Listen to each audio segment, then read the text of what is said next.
और यूक्रेन की तरफ से रूस पर लगातार हमले हो रहे हैं।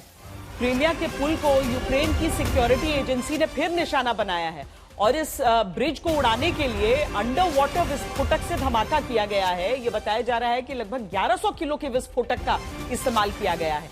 यानी यूक्रेन किसी भी तरीके से रुक नहीं रहा है, थम नहीं रहा है। और ये तस्वीर देखिए इस पुल के ध्वस्त होने की। हमारे साथ हमारे संवाददाता प्रणय उपाध्याय इस समय जुड़ रहे हैं। प्रणय, एक तरफ तो देखिए ये डर और ये आशंका यूक्रेन के मन में भी होगी कि रूस की तरफ से क्या किया जाता है, अब पलटवार क्या किया जाता है ड्रोन हमलों के जवाब में। लेकिन वो किसी भी तरीके से वो अपनी पकड़ को, जो एक बढ़त उसे मिली है इस समय इस युद्ध में, इस लंबे चले युद्ध में, उसको गंवाना भी नहीं चाह रहा है। एक के बाद एक इस तरह के हमले।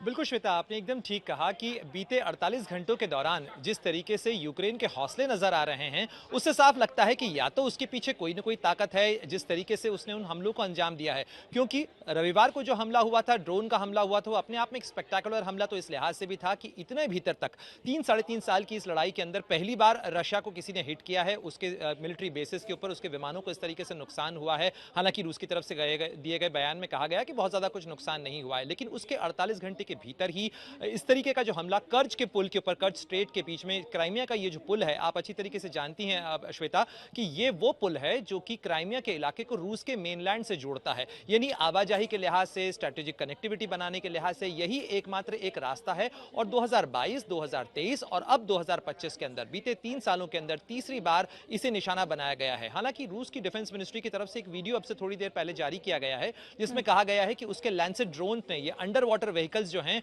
उनको डिस्ट्रॉय किया है, जो कि इस पुल को नुकसान पहुंचाने वाले थे। लेकिन धमाके की तस्वीर जो है वो यूक्रेन के एसबीयू की तरफ से जो शेयर की गई है उसमें यह तो साफ नजर आता है कि नुकसान हुआ है। लेकिन यूक्रेन और रूस की लड़ाई में, चूंकि आपने और हमने उस ग्राउंड जीरो से रिपोर्ट किया है श्वेता, आप अच्छी तरीके से जानती हैं, ये शायद पहला मौका होगा इन 3-3.25 सालों के अंदर कि जहां एक तरफ बातचीत की मेज के ऊपर दोनों लोग मिल रहे हैं, दोनों पक्ष बातचीत कर रहे हैं, ड्राफ्ट्स और मेमोरेंडम एक्सचेंज किए जा रहे हैं, वहीं दूसरी तरफ जमीनी स्तर के ऊपर जो अपना मिलिट्री गेन है उसे कंसोलिडेट करने की कोशिश हो रही है। यानी ऐसा लग रहा है कि ये बड़ी अहम तस्वीर आप दिखा रहे हैं प्रणय। और वो होता है ना कि सीज फायर अगर होने वाला होता है दो देशों के बीच, तो दोनों देश चाहते हैं कि वो अपना, मतलब जितना आक्रामक हो सकते हैं, जितनी जमीन ले सकते हैं, जितना मॉरल एक विक्ट्री ले सकते हैं, ताकि जब वो डिप्लोमेटिक मेज पर बैठे तो उनको बार्गेनिंग पावर उनका बढ़ जाता है। शायद यूक्रेन की तरफ से ये किया जा रहा हो। बहुत शुक्रिया प्रणय इस अहम तस्वीर को, इस अहम खबर को हमारे साथ, हमारे दर्शकों के साथ साझा करने के लिए।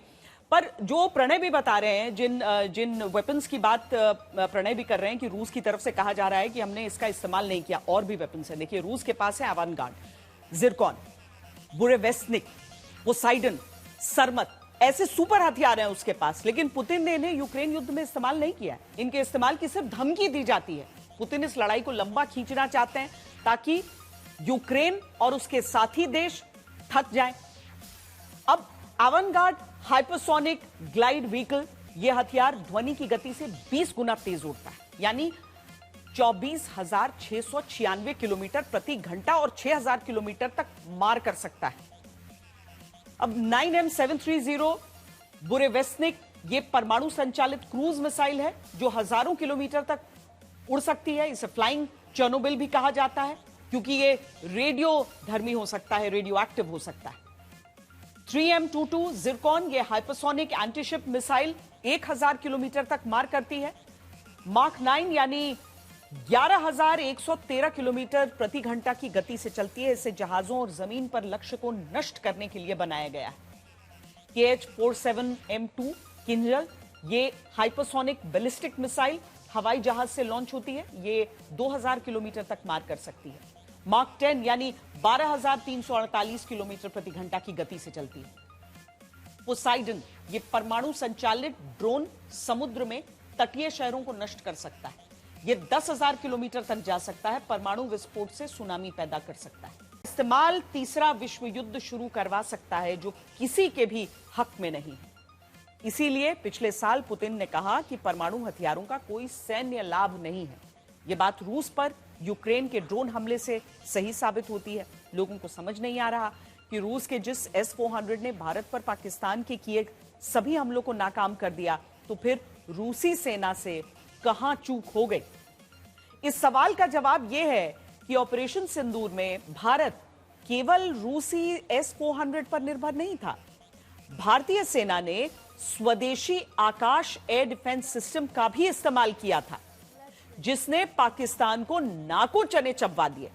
कहीं ना कहीं रूस को इस भारतीय हथियार की कमी जरूर खली होगी, क्योंकि अगर रूस के पास भी आकाश सिस्टम होता तो आज उसे इतना बड़ा नुकसान नहीं उठाना पड़ता।